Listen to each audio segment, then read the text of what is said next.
Hey everyone, it's Vision. The PS5 Pro will not come with a disk drive, and people are mad about that. But I'll tell you why it doesn't really matter if it doesn't come with it. Now let's get this straight. I am a fan of physical media, and I collect a bunch of things myself. Pops, I purchase the first book of a manga if I enjoy the anime. I buy steel cases for the games I like, and figures, and I'm getting into Warhammer now, and I also really enjoy my old games. My favorite three pieces of any of my collection are the boxes for StarCraft 2 and its 2 DLCs. So I get it. You want to collect the game, I have no problem with that myself. But disk drives, they don't do what they used to do. Back in the day, PlayStation 3 and Xbox 360, I believe, are the last generations of games to actually use the disc and disk space of the CD or Blu-ray, depending on the console.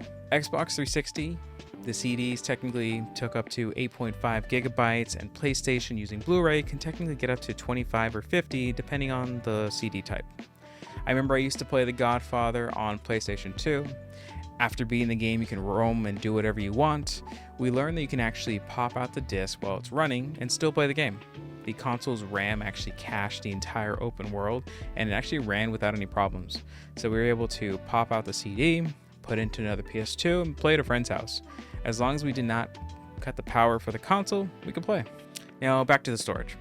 If you take a peek at Call of Duty, for me to install from Steam is 222 gigabytes, probably moving up every single day. For experts, you can go to Manage DLC, select the ones you want to install, but even the multiplayer alone is 45 gigs. And the speed you would get out of Blu-ray is nothing compared to NVMe Gen 4 performance. All that to say is, the game you bought, you took out of the case and popped into your console, it's not your game. The disc is only storing a few megabytes, and that's all basically an activation code and protection so you can't clone or burn it. The disc won't improve performance of your gameplay or even help install quicker. Gone are the days where you need to take out disc 1 to put in 2 to get into the next chapter, and then if you ever need to go back there, you gotta plug back in 1, so those just don't exist anymore. Now your next rebuttal will be, well, I can trade it, give it away, or sell it, and true, you can. Trading is nice, others can play it, and it's not account locked. Same as giving away, selling it though, I don't really recommend selling new games anymore.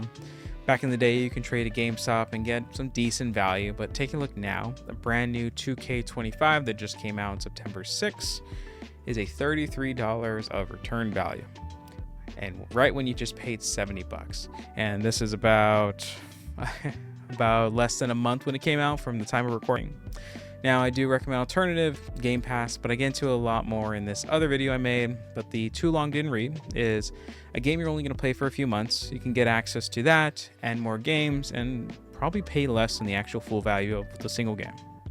But let's get back into the subject. You purchase a brand new game for $70 and you put it into your console. You may now have to wait for the most likely 100 gigabytes to install, and then the day one patch, probably an extra 20 to 50. If the CD gets damaged, the games are gone, and you don't own your media. If one day, let's say Concord for example, you purchase a CD of the game, pop it in, nope, servers are down. And in Concord's case, those servers were deleted off the face of Earth within 2 weeks. And it's the exact same case for digital games. But digitally, they can't be lost, damaged, or stolen, and hopefully they're available for you to play in the future. Now, of course, there are examples to contradict this. Let's say if you want to play Grand Theft Auto San Andreas, the original one, you take a look at Steam and you can't find it. You could only find the remaster. You take a look at Rockstar's main store, Epic, it's just gone everywhere. And instead, you get that broken one on launch, the remaster, all the millions of headlines. But if you own the original physically, you won't have that problem. This topic isn't on old games, it's for new games going forward. It's where everything is going right now. I am a fan of video game preservation. Companies taking away games to never be seen again. I'll forever keep my Sly 3 Honor Among Thieves in view at all times. Now, there is the remasters, but it's not the same.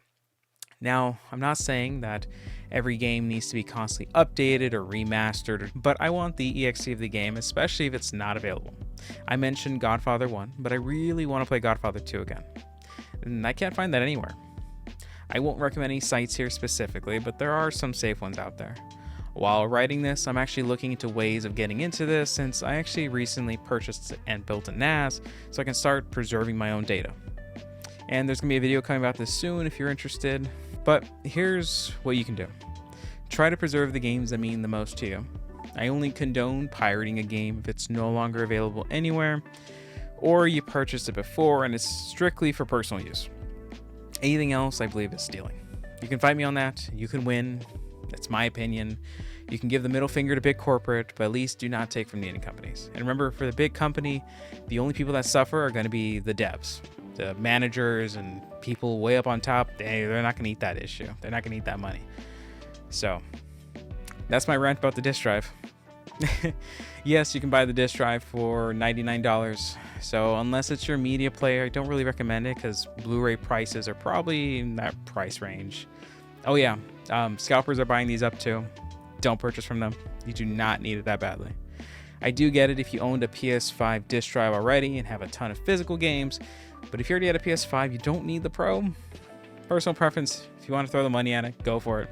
I just recommend going forward, just go digital. If you want to collect, you can. Just don't go insane and collect every Wii U game. And thanks for watching, everybody. Let me know what you guys think down in the comments below. Are you picking up a PS5 Pro if you have a PS5? If you're getting a PS5 Pro for the first time, are you getting a disc drive? Do you feel it's worth to get a disc drive?